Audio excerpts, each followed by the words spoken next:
Hello guys welcome back ටු මයි YouTube channel. ඉතින් මං හිතනවා ඔයාලා හැමෝම සතුටින් පරිස්සමෙන් ඉන්නවා ඇති කියලා. මං මේ වීඩියෝ එකට කලින් ඔයාලට අරන් ආවේ book fair vlog එකනේ. ඉතින් මං ඒ වීඩියෝ එකේදී ඔයාලට promise වුණා ඊළඟට මං ගත්ත පොත්වල book haul එකක් ඔයාලට අරන් එන්නම් කියලා. ඉතින් අද මං ඔයාලට අරන් එන්න හදන්නේ මම එදා book fair ගිහින් ගත්ත පොත් මොනවාද කියලා. එහෙනම් අපි ගිහින් බලමු මං ගත්ත පොත් ටික මොනවාද කියලා.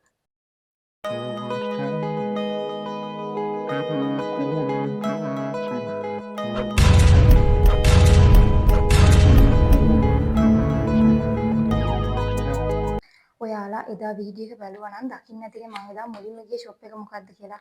මම එදා මුලින්ම ගියේ ආශිර්වාද් බුක් ෂොප් එකට. එතකොට එතනට ගිහිල්ලා මම ගත්ත මෙන්න මේ මැන්ඩලා බුක් එක. මේක අර කලරින් බුක් එකක්. මේක ගොඩක් හොඳයි කියනවනේ. ඒ කියන්නේ අර ස්ට්‍රෙස් රිලීස් කරගන්න ඒ වගේම අර මෙන්ටල් හෙල්ත් එකට ගොඩක් වටිනවා කියනවා මේ වගේ කලරින් බුක් එකක් කලර් කරන එක. මේකේ හරිම ලස්සන ඩිසයින් ටිකක් තමයි තියෙන්නේ. මේක අර ෆ්ලෝරල් තීම් එකට තමයි මේ පොත ගිහිල්ලා තියෙන්නේ. මෙයාලගේ ගොඩක් තීම්ස් වලට පොත් තිබ්බා. ඇනිමල්, ෆ්ලෝරල්, ෆැන්ටසි, ඒ වගේම ෆ්ලවර්ස්, නේචර් ඒ විදිහට ගොඩක් ලොකු කලෙක්ෂන් එකක් තිබ්බා එතන. ඉතින් මම ගත්තේ මෙන්න මේ පොත. මම ඔයාලට පෙන්නනම් ඒකේ ඇතුලේ තියෙන ඩිසයින්ස් මොනවද කියලා. මෙන්න මේ විදිහට හරිම ලස්සන ඩිසයින් ටිකක් තමයි මේකේ තියෙන්නේ. කොහොම හරි මම මුලින්ම ගත්තේ මෙන්න මේ පොත. මේකේ ප්‍රයිස් එක උනේ මේකේ ඇක්චුවල් ප්‍රයිස් එක රුපියල් 500යි. මේක ඔෆර් එකකින් මට හම්බුණා රුපියල් 400ට. ඉතින් ඒක තමයි මම මුලින්ම ගත්ත පොත. ඊළඟට මං ගියේ මෙන්න මේ සුසාර පබ්ලිකේෂන්ස් වගේ බුක් ෂොප් එකට. මෙයාලගේ ස්ටේෂනරි අයිටම්ස් ගොඩක් තිබ්බා. මං එතනින් මට ස්ටේෂනරි අයිටම්ස් ඕනේ වුණත් ගන්න ගියේ නැහැ. මොකද අර එහෙම කරන අමාරු හින්දා මම කොහොම හරි මෙන්න මේ ෆයිල් එක ගත්තා. මේක අර හાર્ඩ් කවර් එක තියෙන ෆයිල් එක. මේක දැන් අපි ලෙක්චර්ස් ගියාම අපිට නෝට් එක කියන්නේ A4 කොලේ මේක උඩින් තියන් අපිට අර පහසුවෙන් අපේ නෝට් එක හදාගන්න පුළුවන්. ඒ හින්දා තමයි මම මෙන්න මේ ෆයිල් එක ගත්තේ. මේකේ ප්‍රයිස් එක උනේ රුපියල් 300යි. හරි. ඊළඟට මං අර කලින් පෙන්නපු දේවල් ටික මං ගත්තේ J හෝල් එකෙන්. ඊළඟට මං හිතන්නේ මේකට මං හිතන්නේ මං ගත්තේ D හෝල් එකේ. මට දැන් හරියටම මතක නැහැ. මෙන්න මේ Muses Publishers ලගේ බුක් ෂොප් එකට තමයි මං ගියේ. ගියා කියන්නේ මේ පොත ඔයාලා දන්නවා දැන් මම මේ මොකක්ද යන පෙන්නන්න යන පොත කියලා. මේක ගොඩක් සෝෂල් මීඩියා වෛරල් වෙලා තිබ්බට මේක අර ගන්නම ඕනි කියලා හිතලා නෙමෙයි මං ගියේ. හැබැයි එතනින් යද්දි මං දැක්කා මේ පොත රීස්ටොක් වෙලා තියෙනවා. ඉතින් මං හිතුවා අරන් බැලුවොත් හොඳයි කියලා. මොකද ලස්සන නැති කියලා හිතලා කතාව. කොහොම හරි මං ඒකේ මේ තියෙන්නේ බුක් නම්බර් 1 එක සේපාලිකා පොතේ.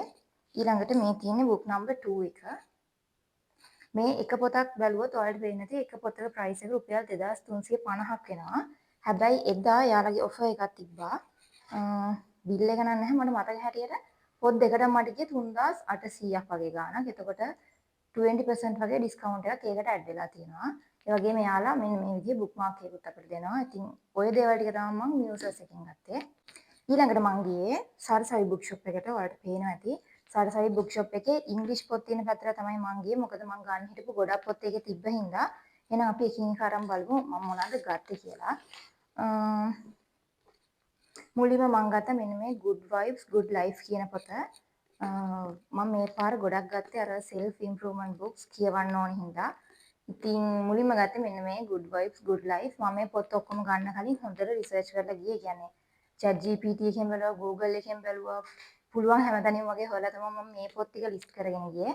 තව පොත් වර්ගයක් ගන්න උවමනාවක් තිබ්බා. හැබැයි ඒවා තිබ්බේ නැහැ. එක්ක ඉවර වෙලා. ඉතින් මම මුලින්ම ගත්තේ මෙන්න මේ පොත. හරි. කොහොම හරි වීඩියෝ එක එඩිට් කරද්දී තමයි මම දැක්කේ සරසවි එකෙන් ගත්ත පොත් ඔක්කොම ටික වීඩියෝ වෙලා නැහැ කියලා. මෙන්න මේ පොත විතරයි වීඩියෝ වෙලා තිබ්බේ. එහෙනම් අපි බලමු මම සරසවි එකෙන් ගත්ත අනිත් පොත් මොනවද කියලා. ඊළඟට මම ගත්තේ මෙන්න මේ Atomic Habits පොත. ඔයාලා මේ පොත නම් ඕන තරම් දැකලා ඇති. ඒ කියන්නේ මේ පොත අර මේ පොතේම ගහලා තියෙන over 15 million copies sold කියලා. ඒ කියන්නේ අර මේ පොත තමයි මම මුලින්ම දැක්කේ. මේ පොතේ පොඩ්ඩක් කියවගෙන යද්දි මට මාර විදිහට ආසෙත් වුණා මේ විදිහේ කියන්නේ self improvement books කියවන්න. මේ පොත හින්දා තමයි මම මේ අනිත් හැම පොතක්ම ගත්තේ. මේකේ මම පිටු කීපයක් කියවුවා. එතකොට මට මාර විදිහට පොතට ආසෙත් වුණා. ඉතින් ඒ හින්දායි මම මේක ගත්තේ.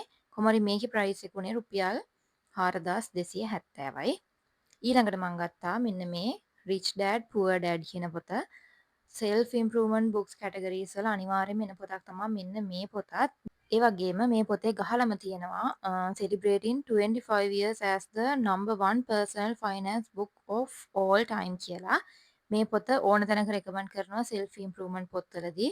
මේකේ ප්‍රයිස් එක උනේ රුපියල් 2845යි. ඊළඟට මම ගත්තා මෙන්න මේ The Courage to be Disliked කියන පොත. මෙන්න මේ පොතත් ඒ කැටගරි එකටම වැටෙන පොතක්. මේ පොතේ පිටිපස්සේ ගහලා තියෙනවා A single book can change your life කියලා. කොහොම හරි මේකේ ප්‍රයිස් එක උනේ රුපියල් 2610යි. මේ පොතෙත් උඩ මේෂන් කරලා තියෙනවා the 10 million copy bestseller කියලා. ඉතින් ඊළඟට ගත්ත පොත තමයි මේක. ඊළඟට මම සරසවියකින් ගත්ත අන්තිම පොත තමයි මෙන්න මේ The Psychology of Money කියන පොත. මේ පොතත් අර කැටගරි එකේම පොතක්. කොහොම හරි මේකෙත් ගහලා තියෙනවා The International Bestseller book එකක් තමයි මේකත්. මේකේ ප්‍රයිස් එක උනේ රුපියල් 2100යි. මේ පොතේ ගොඩක්ම කියන්නේ මනී ගැන. කියන්නේ දැන් මේ පොතනේ මම මුලින්ම ගත්තේ. එතකොට මේ පොත සාමාන්‍යයෙන් මනි මැනේජ්මන්ට් වලට තියෙන බේසික් පොතක්. මේකෙම ඇඩ්වාන්ස් පොතක් තියෙනවා. මම මේ පොතේ ෆොටෝ එකක් මේ කොහෙන් හරි දාන්නම්. මට දැන් නම මතක නැහැ. මම මේ පොත ගන්න ගියාට මට ඒ පොත හම්බුන්නේ නැහැ. ඉතින් ඒ පොතේ ෆොටෝ එකක් මම මෙහෙන් දානවා. ඔයාලා මේ ටයිප් එකේ පොත් කියවන කෙනෙක් නම් මේ පොත කියවලා තියෙන කෙනෙක් නම් අනිවාර්යෙන් ඒ පොතත් කියවන්න. ඒ පොත මීට වඩා ඇඩ්වාන්ස් පොතක්. ඉතින් ඔන්න ওই ටික තමයි මම සරසවියකින් ගත්තේ. එතකොට සරසවියකේ මගේ ටෝටල් එක ගිහින් තියෙනවා 14195ක්. පොත් ඔක්කොටම 15% ඩිස්කවුන්ට් එක ඇඩ් වුණාට පස්සේ රුපියල් 2129ක් අඩු වෙලා ටෝටල් බිල් එක වෙලා තියෙන්නේ 12065යි. ඔයාලට පේනවද දන්නේ කොලේ පොඩි වෙලා තියෙන්නේ. ඉතින් ඔන්න ඔය දේවල් ටික තමයි මම සරසවියකින් ගත්තේ. ඊළඟට මං ගියේ MD ගුණසේනකට.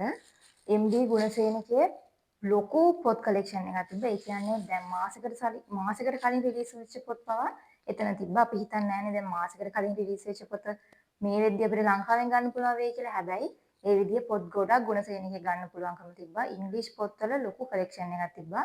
ඔයාලා ඉංග්‍රීසි පොත් කියවන කෙනෙක් නම් ඔයාලා ඉංග්‍රීසි novels ඒ වගේ කියවන කෙනෙක් නම් ඔයාලා අනිවාර්යෙන් යන්න ඕන තැනක් තමයි MD ගුණසේනක කියන්නේ. දැන් සරසවිය ගත්තොත් සරසවියකේ ඉංග්‍රීසි පොත් කියලායි සිංහල පොත් කියලායි යාළුවා ස්ටෝල් දෙකකට වෙන් කරලා තිබ්බේ. හැබැයි ගුණසේනකේ එහෙම තිබ්බේ නැහැ. ගුණසේනගේ සිංහලයි ඉංග්‍රීසි දෙකම එකම ස්ටෝල් එකේ කියන්නේ එකම තැන තමයි තිබුණේ. එතකොට ගුණසේනගෙන් දැන් ඉංග්‍රීසි පොත් ගන්න ගියාට එතකොට සිංහල පොතකුත් මම ගත්තා. මම පෙන්නන්නම් මොකද්ද කියලා. මුලින්ම ගත පොත වෙන්නේ ඩීප් වර්ක් එක. මෙන්න මේ පොත. මේකේ ප්‍රයිස් එක උනේ රුපියල් 2095යි. ඊළඟට මෙන්න මේ පොත. මේක How to Win Friends and Influence People. මෙන්න මේ පොත ගත්තා. මේක වලට පේන ඇති පොත් තුනක් තියෙනවා. මේ පොත කියවලා මම හිතනවා ඒ පොත් තුනක් ගන්නවා. ඒ පොත් දෙකත් මම ගන්නවා. මේකේ ප්‍රයිස් එක උනේ රුපියල් 775යි. ඊළඟට මම ගත්තා මෙන්න මේ The Mountain is You කියන පොත. මේකත් මම මේ ගත්ත හැම පොතක් මම කිව්වා වගේ ගොඩක් රිසර්ච් කරලා ගත්තේ. ඒ වගේම අර කියවපු හැමෝම හොඳට රේට් කරලා තිබ්බ පොත් තමයි මේ. මේකේ ප්‍රයිස් එක උනේ රුපියල් 2095යි. ඊළඟට මම ගත්තා මෙන්න මේ The Four Agreement කියන පොත. මේකත් ගොඩක් ෆේමස් self improvement book එකක්. කොහමරි මේකේ ප්‍රයිස් එක උනේ රුපියල් 1900යි. ඊළඟට මම ගත්ත අන්තිම පොත ටොක්සික් පොත. මේක මොහන් රාජ් මඩවලසගේ පොතක්. මොහන් රාජ් මඩවලගේ පොත් ගොඩක් ලස්සනයි කියලා මම අහලා තියෙනවා. මම කියවලා නැහැ. මම මේක තමයි මුලින්ම ගත්තේ ආගේ කියවන්න කියලා. අපි කියවලා බලමු මේක හොඳයිද කියලා. කොහමරි මේකේ ප්‍රයිස් එක උනේ රුපියල් 1650යි.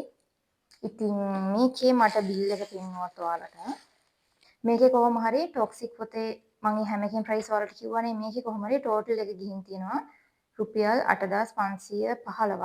එතකොට 115ක ඩිස්කවුන්ට් එකෙන් පස්සේ 115ක ඩිස්කවුන්ට් එක හම්බෙලා තියෙන්නේ ඉංග්‍රීසි පොත්වලට.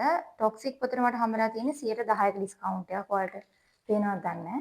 ඊට පස්සේ කොහොම හරි ටෝටල් එක 8515යි. ඒකේ ඩිස්කවුන්ට් එක හම්බුනාට පස්සේ මට 7320කට මේ පොත් ටික හම්බෙලා තියෙනවා. ඉතින් ඔයාලට දැන් පේන්න තියෙන මම ඉංග්‍රීසි පොත් තමයි වැඩිපුරම ගත්තේ. ඒවත් ගොඩක්ම self improvement පොත්.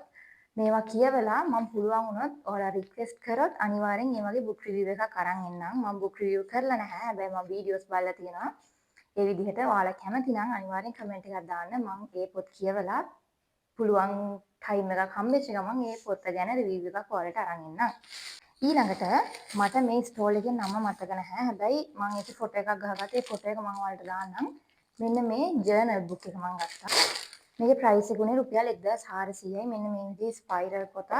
ඒ වගේ මේ විදිහට කවර් කරලා මෙන්න මේ විදිහට තමයි අතට පේජස් තියෙන්නේ. අපිට අර ස්ක්‍රිප්ටින් කරනවා නම් ජර්නල් කරනවා නම් ගොඩක් හොඳයි. ඔයාලට පේනද මේ කවර් එක එහෙම ගොඩක් තික් එකට යාලා හදලා තියෙනවා.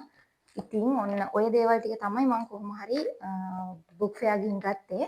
මම හිතනවා ඔයාලා බුක් ෆෙයාර් යන්නේ නැති කියලා. ඒ වගේම මේ විදිහම ලස්සන පොත් ටිකක් ගන්න නැති කියලා. ඉතින් ඔයාලා ගත්ත පොත් මොනවද කියලා, ඔයාලා බුක් ෆෙයාර් ගිහින් ගත්ත එක්ස්පීරියන්ස් මොනවද කියලා පහලින් කමෙන්ට් කරන් යන්න. එහෙනම් ඊළඟ වීඩියෝ එකකින් අලුත් වීඩියෝ එකකින් හම්බ වෙනකල් ඔයාලා හැමෝම සතුටින් පරිස්සමෙන් ඉන්න. bye guys.